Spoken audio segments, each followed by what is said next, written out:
भवन्तः समागताः सन्ति, अतः कक्षा प्रारभ्यते। ओम श्री गणेशाय नमः। ओम श्री सरस्वत्यै नमः। यं सेवासमुपासते शिव इति ब्रह्मेति वेदान्तिनो बौद्धा बुद्ध इति प्रमाणपटवः कर्तेति नैयायिका अर्हन्नित्यथ जैन शासनरता कर्मेति मीमांसका सोऽयं नो विदधातु वाञ्छितफलं त्रैलोक्यनाथो हरिः।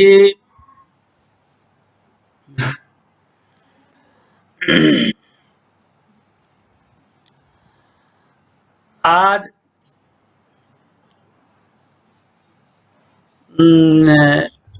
रचना से आज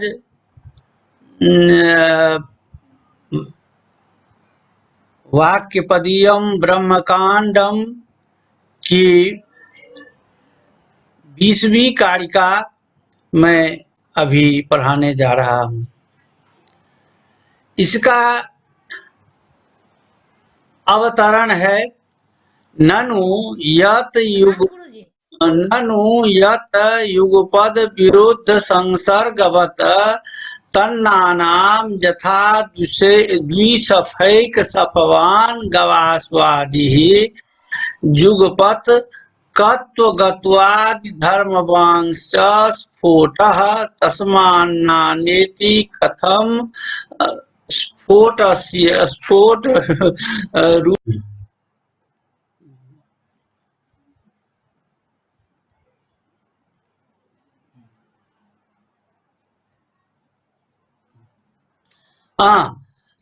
नेट के चलते प्रॉब्लम हो रहा है।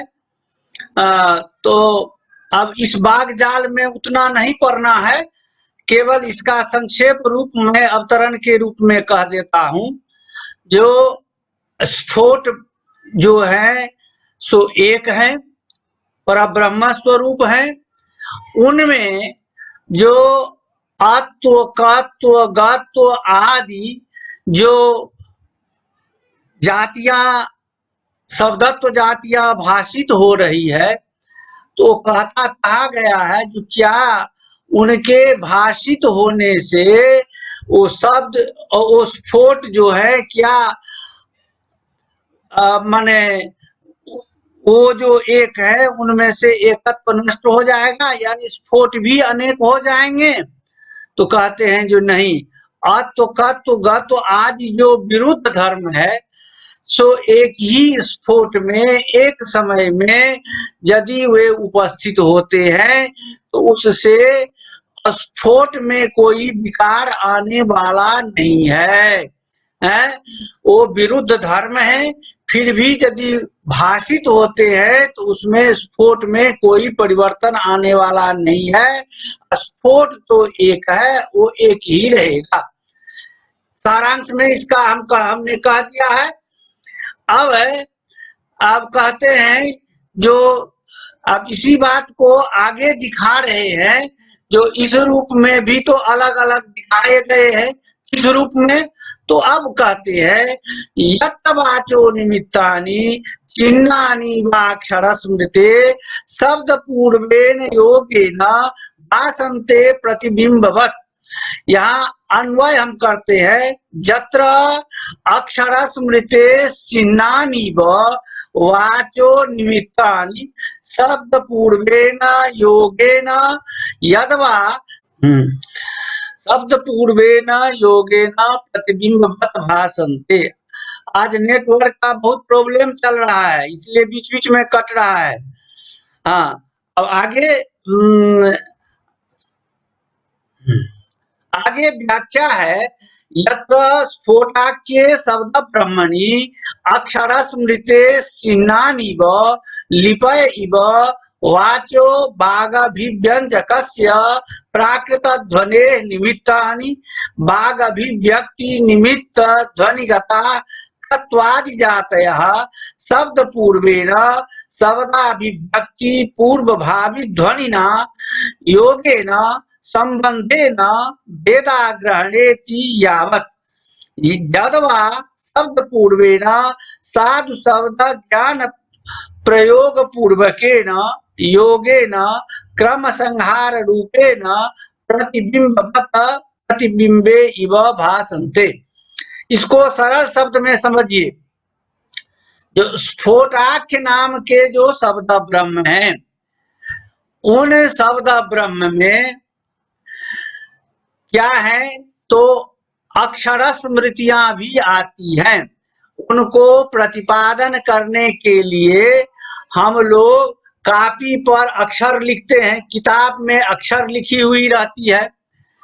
वो अक्षर स्मृति जो है सो चिन्हानीव माने लिपि के समान क्या हुआ, तो वाचो वागाभिव्यंजकस्य वाणी जो है, वाणी की जो प्राकृत ध्वनि है, उस प्राकृत ध्वनि को हम जब स्मरण करते हैं, यानी कहने का मतलब हुआ जो हम बोलते बोलते कुछ बात हम भूल भी जाते हैं, तो उसको हम कॉपी पर लिखे रहते हैं, किताब पर वह बात लिखी हुई रहती है, तो उसको हम फिर देख लेते हैं तो हमको स्मरण हो जाता है।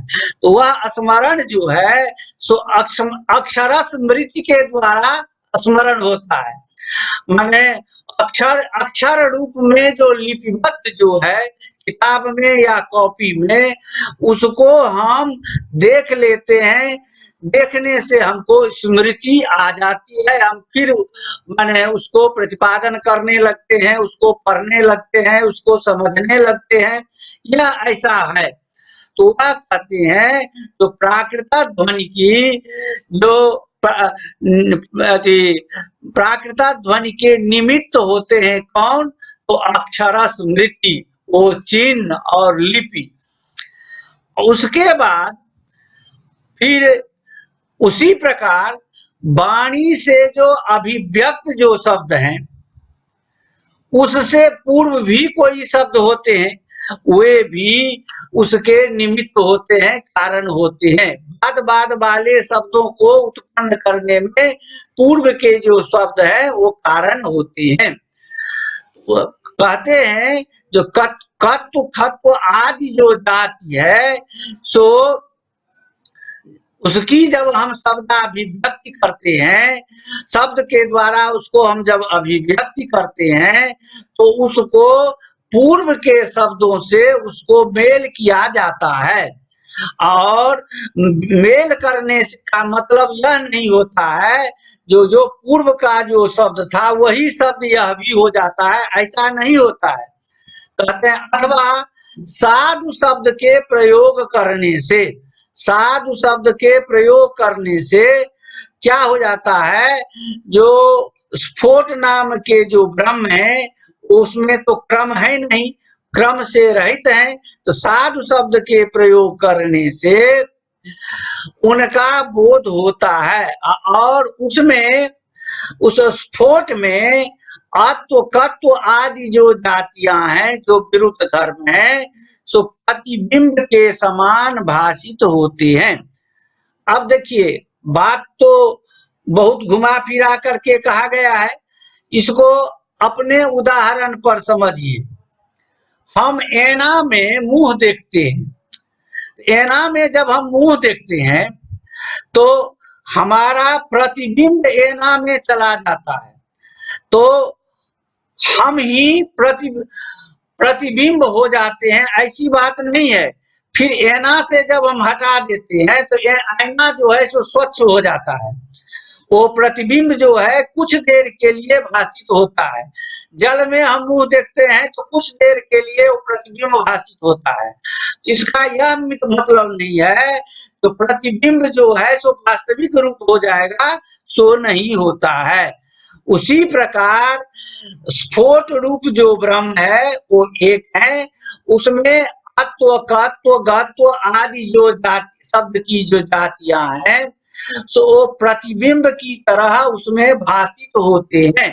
वास्तव में वह स्फोट नहीं हो जाती हैं, वास्तव में वे स्फोट नहीं होते हैं, वो उसमें भाषित होते हैं, प्रतीत होते हैं। यह इनको कहने का है मतलब है। तो उसी को हिंदी में कहा गया है, तो जिस जिस स्फोट शब्द ब्रह्म में अक्षरों के स्मृति चिन्ह माने लिपियां वाणी प्राकृत ध्वनि का कारण मानी जाती है, वैसे शब्द को व्यक्त करने वाली जो कत्व गत्व जातियां भी शब्दोच्चारण के पूर्व में होने वाली जो ध्वनियां है उससे अभिन्न होने के कारण, माने वो स्फोट से अभिन्न है वो अत्व जाति, लेकिन तो वह स्फोट ही नहीं है, वो प्रतिबिंब की तरह वो माने जाती हैं। अथवा शब्द को व्यक्त करने वाली जो तत्व आदि जातियां हैं, तो साधु शब्द का ज्ञान हो जाने के बाद वह अक्रम जो स्फोट है, उस अक्रम स्फोट में वह प्रतिबिंब की तरह प्रतीत होती हैं। अब इसको और दूसरे रूप में भी हम समझा रहे हैं। अब जैसे देखिए, अड़हुल का फूल है, वह लाल भी होता है, पीला भी होता है, उजला भी होता है। कमल का फूल है, गुलाब का फूल है, विभिन्न रंग के ये फूल होते हैं। तो स्फटिक है, स्फटिक माला देखे हैं, स्फटिक माला जो है यह जो है इसको स्फटिक कहते हैं। यह स्फटिक जो है सो एकदम साफ है, उसमें कहीं कोई रंग नहीं है, एकदम उजला है। लेकिन स्फटिक के सामने में जब हम वे फूल को रख देते हैं, तो लाल फूल को रख देते हैं तो स्फटिक जो है लाल लगने लगता है, पीला फूल को रख देते हैं तो पीला लगने लगता है, हरा को रख देते हैं तो हरा लगने लग जाता है। तो कहते हैं जिस प्रकार जपा कुसुम आदि के संयोग से उसके जो रंग हैं, वो रंग जैसे स्फटिक में भान होने लगते हैं, वास्तव में स्फटिक का वह रंग है नहीं। उसी प्रकार स्फोट रूप जो शब्द ब्रह्म है, उनमें अत्व कत्व गत्व आदि जाति जो है सो ध्वनि रूप में वो वहां भाषित होते हैं। वास्तव में वह अत्व कत्व गत्व आदि जाति जो ध्वनि के द्वारा हम जिसको सुनते हैं, वह स्फोट है नहीं। प्रतिबिंबगत धर्म वैशिष्ट्येन नैव बिंबस्य लोके धारणा, जैसे लोक में प्रतिबिंबगत धर्म से उसको जाना जाता है जो यह इसका प्रतिबिंब है, वास्तविक स्वरूप नहीं है, उसी प्रकार स्फोट में भी तत्व तत्व आदि को जाने वह भी वास्तव में उसका भेद नहीं है।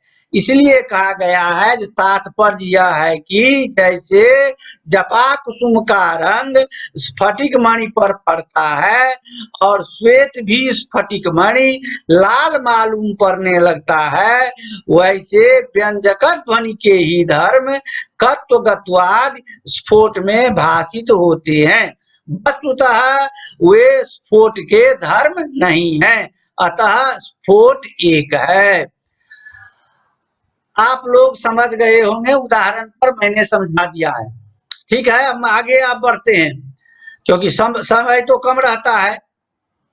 अब कारिका संख्या 21, अब इसका अवतरण है, स्फोटे अन्यगत तत्वाद अवभासवत अन्यगतस्यैव उदात्तत्वादे अवभासो अतो नोदात्तत्वादि विरुद्ध धर्म संसर्ग कृतोपि स्फोट भेद इत्याह।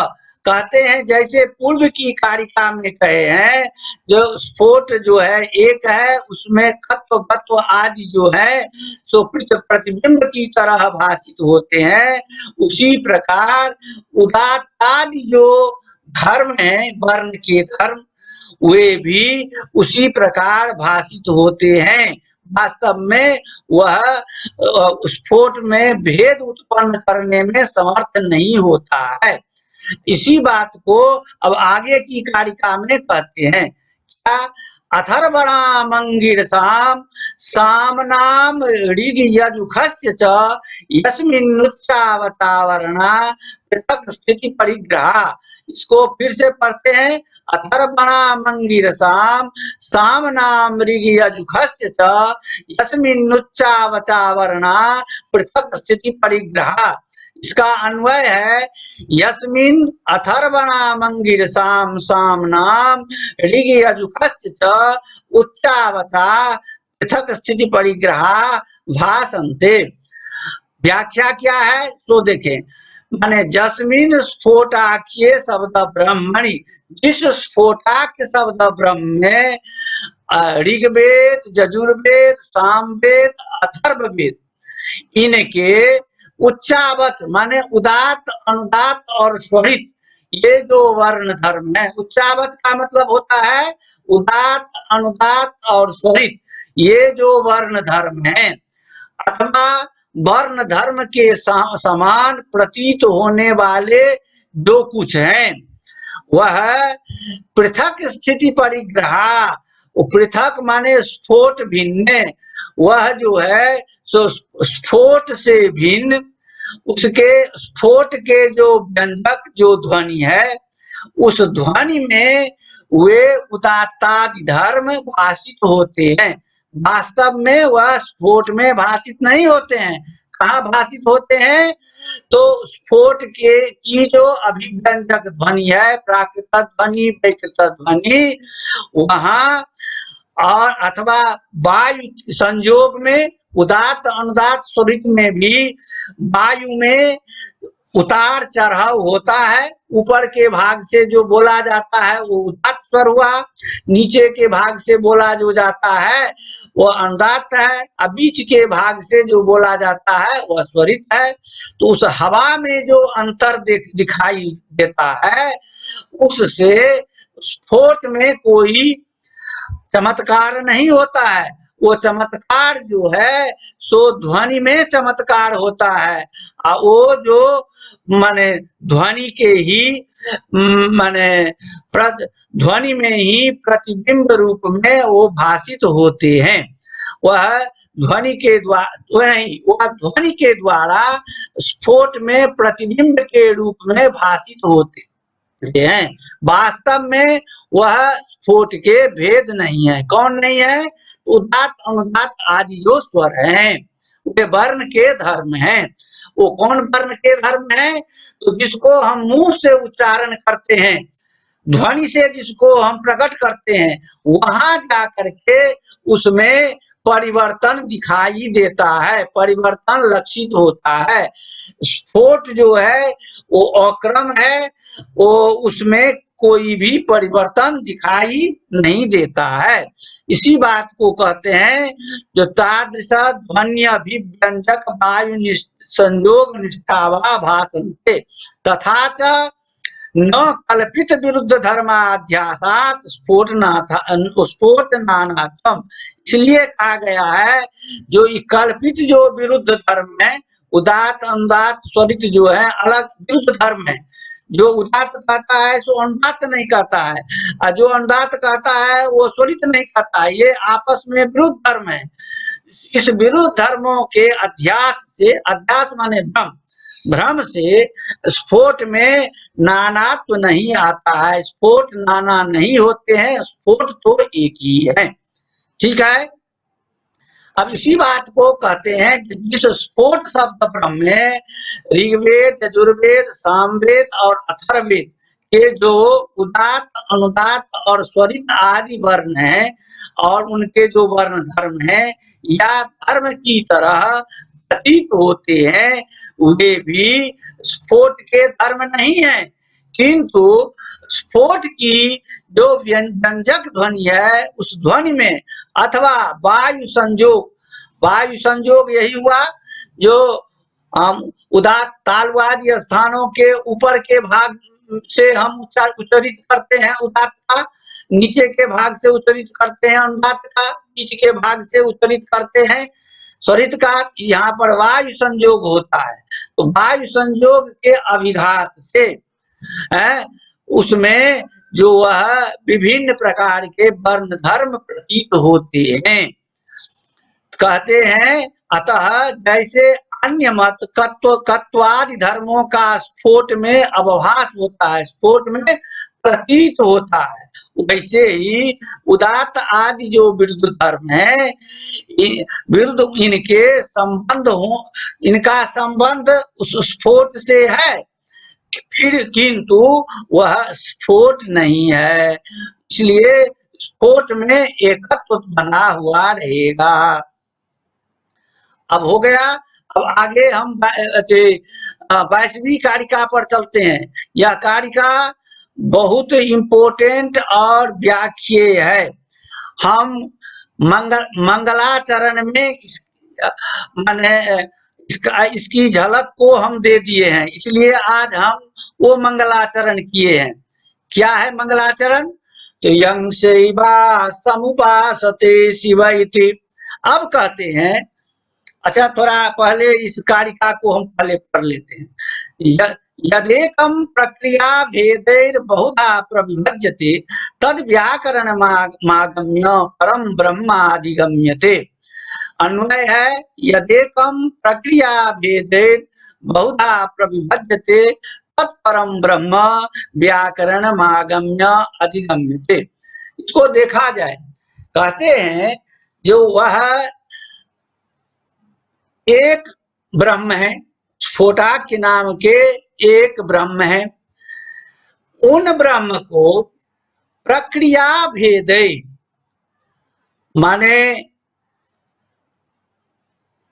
यह संसार की जो संरचना है उस संरचना के भेद से, अथवा उसको कहें शास्त्र का जो विचार है, संसार के रचने में शास्त्र का जो विचार है ब्रह्म के संबंध में, उस विचार के भेद से, अथवा व्याकरण अनेक है, कलाप आदि, कलाप, सारस्वत, ऐन्द्र, चांद्र आदि जो व्याकरण है, उन व्याकरण के भेदों से बहुधा, बहुधा माने भिन्न भिन्न प्रकारेण, भिन्न भिन्न प्रकार से उस ब्रह्म के संबंध में कहा गया है, माने उनके स्वरूप के संबंध में भिन्न भिन्न प्रकार से कहा गया है।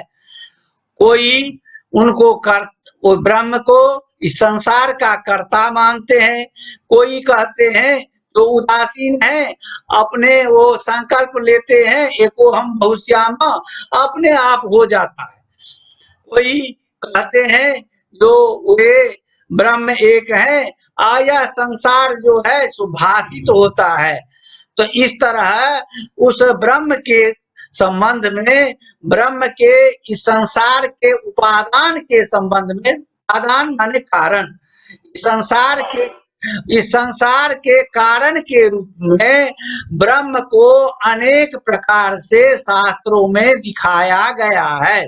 कहते हैं जैसे जो शैव संप्रदाय के लोग हैं तो वो शिव को ही ब्रह्म मानते हैं। यं शैवा समुपासते शिव इति ब्रह्मेति वेदांतिनो। वेदांती लोग जो हैं वो ब्रह्म को ही सब कुछ मानते हैं। वो कहते हैं जो ब्रह्म से ही संसार की सृष्टि हुई है। बौद्धा बुद्ध इति बौद्ध जो है, बुद्ध के जो अनुयायी हैं वो कहते हैं जो भगवान बुद्ध से ही संसार की सृष्टि हुई है। बौद्धा बुद्धि इति प्रमाण पटवो नैयायिका। बुद्धि इति प्रमाण पटवो अर्थेति नैयायिका। प्रमाण पटु जो है, प्रमाण पटु कहा गया है नैयायिक को, न्याय शास्त्र के जो ज्ञाता है उनको प्रमाण पटु कहा गया है। वो चारों प्रमाणों में बहुत पटु होते हैं। तो वे इस संसार के रचयिता को कर्ता मानते हैं। तो प्रमाण पटवह करते नैयायिका अरहन नित्यथ जैन शासन रता। जैन मतावलंबी जो है वो अरहन अरहत को मानते हैं संसार का कारण। कर्मेति मीमांसका, मीमांसक जो लोग हैं वो कर्म को ही वो ईश्वर मानते हैं। सोयम नो विदधातु वांछित फलम त्रैलोक्यनाथो हरि, माने इस इन विभिन्न रूपों में भान होने वाले जो त्रैलोक्य के तीनों लोकों के नाथ जो हैं स्वामी वो भगवान हरि वो हमारी सभी कामनाओं को पूरा करें। वो स्वयं नो विदधातु वांछित फलम, हमारी जो कामना है उस कामना को इच्छित कामना जो है उसको वो पूरा करें। तो कहने का मतलब है जो वही ब्रह्म जो है सो शास्त्र और प्रक्रिया के भेद से विभिन्न रूपों में जाने जाते हैं। ठीक है। और व्याकरण में उन्हीं ब्रह्म से वर्ण पद वाक्य निकले हुए हैं, तो वही शब्द ब्रह्म से वर्ण पद वाक्य जो है सो विवर्त रूप में भाषित होते हैं। वह शब्द ब्रह्म वर्ण पद वाक्य रूप में भाषित होते हैं।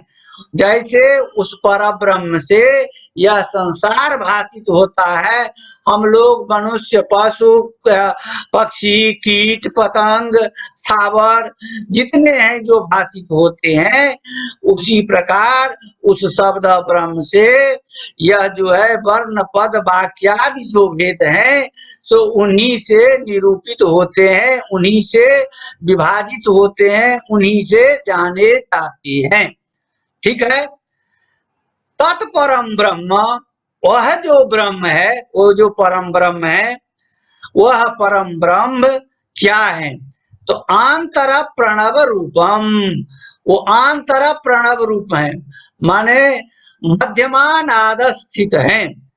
मध्यमानाद स्थित इसलिए कहा गया, तो मध्यमानाद जो है वो हृदय देश में रहता है। तो भगवान भी गीता में कहे हैं जो ईश्वर सर्वभूतानां हृदय से अर्जुन तिष्ठति, ईश्वर सर्वभूतानां हृदय से अर्जुन तिष्ठति। हे अर्जुन, सभी प्राणियों के हृदय में वह उस ईश्वर का वास है, गीता में भी कहते हैं। तो उस वह जो मध्यमानाद है जो हृदय में अवस्थित है, वहाँ शब्द ब्रह्म का भी वास है और वहीं पर ब्रह्म का भी वास है, वहीं ईश्वर का भी वास है। तो इस प्रकार यह सिद्ध हुआ जो मध्यमा वाक्य जो है वही शब्द ब्रह्म, वही पर ब्रह्म सबका निवास स्थान है। उस ब्रह्म को, उस मध्यमानाद स्थित जो स्फोट नाम के ब्रह्म को, शब्द ब्रह्म को, दूसरे शब्दों में कहें पर ब्रह्म को जानने के लिए व्याकरण जो है सो सबसे बड़ा उपाय है। वह व्याकरण को, उस ब्रह्म को जानने के लिए व्याकरण को प्राप्त करके मध्यमा आदि के द्वारा, आदि से बैखरी, मध्यमा बैखरी वाक्य के द्वारा, मध्यमा बैखरी के मध्यमादि वाक्य ज्ञान द्वारा, मध्यमा बैखरी जो वाक्य है उसके ज्ञान के द्वारा उस पर ब्रह्म को जाना जा सकता है, प्राप्त किया जा सकता है। कहते हैं जो आप मध्यमा से बैखरी पर आ गए, कहते हैं इसलिए कहते हैं जो मध्यमा नाद को, मध्यमा नाद जो है सो वो सर्वजन सुगम है नहीं। मध्यमा नाद जो है सो वो हृदय देश में है, वो सबों को सुनाई नहीं देता है। तो जो सबों को सुनाई देता है वो तो बैखरी नाद से सुनाई देता है। तो बैखरी नाद से ही उस ब्रह्म का हम प्रतिपादन करते हैं। मध्यम बैखरी नाद से ही उस मध्यमा नाद स्थित जो ब्रह्म है उसका हम प्रतिपादन करते हैं। इसलिए मध्यमा मध्यमा नाद से युक्त जो वैखरी नाद है, उस वैखरी नाद से हम उस ब्रह्म के संबंध, ब्रह्म को जानते हैं, ब्रह्म के संबंध को जानते हैं। इस प्रकार उस मध्यमा और वैखरी नाद का ज्ञान किससे होता है? तो व्याकरण से होता है। इसलिए उस व्याकरण को प्राप्त कर मध्यमा वैखरी आदि जो वाणी है उसके ज्ञान के द्वारा हम उस ब्रह्म को प्राप्त करने में समर्थ होते हैं। ठीक है। अब उसी को मैंने हिंदी में इस प्रकार लिखा है, यही स्फोट रूप एक ब्रह्म जिसे न्याय, सांख्य और वेदांतादि दर्शनों के विद्वान गण कर्ता, उदासीन और विवर्त का उपादान आदि अनेक रूप में समझते हैं, अनेक रूप से कहते हैं, तथा जिसे कलाप, ऐंद, चांद्र आदि व्याकरणों के आचार्य वर्ण, पद और वाक्यादि अनेक रूप से उनको समझाते हैं, जानते हैं या विभाग बताते हैं, वही आंतर प्रणव रूपी जो ब्रह्म है मध्यमा वैखरी आदि वाणी के ज्ञान के द्वारा, मध्यमा वैखरी आदि वाणी के ज्ञान के द्वारा व्याकरण से जाना जाता है। ठीक है। यहाँ कुछ आवश्यक तथ्य है, आवश्यक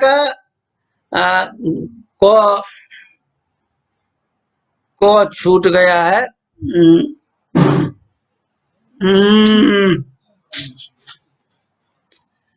हाँ ठीक है, आप लोग इसको ठीक कर लेंगे।